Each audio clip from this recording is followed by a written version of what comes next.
kata Allah pada Maryam, kalau kamu dicela, diam aja. Gak usah komen, gak usah balas, gak usah suruh curhat-curhat di medsos. Diam aja. Ini nasihat Allah pada Maryam nih, jangan curhat di medsos. Maryam, nanti kalau kamu di haters, jadi kan banyak haters di sana suka haters orang soleh gitu kan.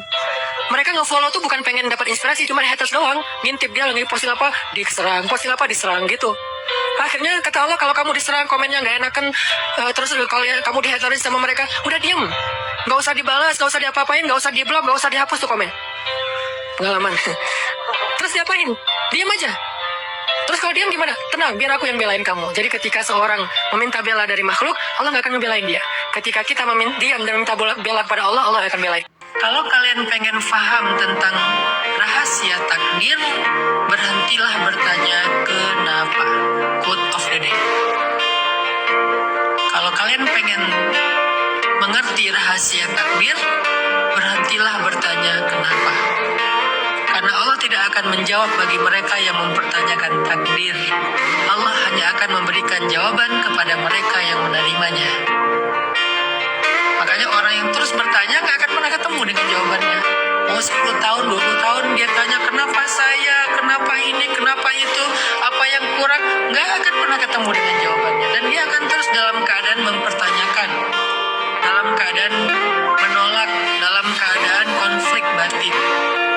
Sedangkan mereka yang menerima, Allah akan fahamkan dia, begini maksudnya, begini maksudnya.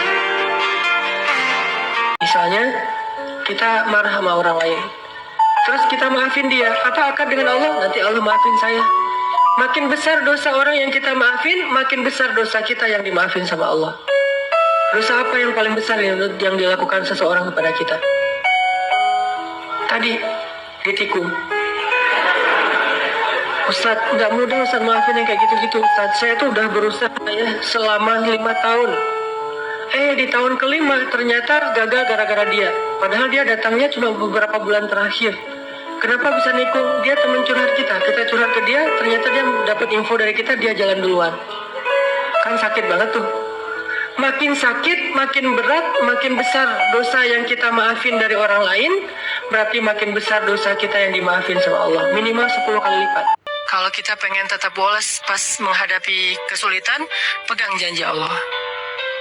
Makin kita kuat pegang janji Allah, diuji, kita makin pasrah sama Allah. Ya Allah, saya akan yakin sama Engkau memegang janjimu. Ketika diuji, saya berharapnya balasan dari Allah, pertolongan dari Allah. Ketika kita pegang janji Allah, ada sesuatu yang kita tunggu di dalam kesulitan hidup kita, sehingga buat kita selalu punya harapan. Tapi kalau kita nggak pegang janji Allah, kita nggak nunggu apa-apa kecuali mengeluhkan keadaan kita, dan itu bikin kita lemah.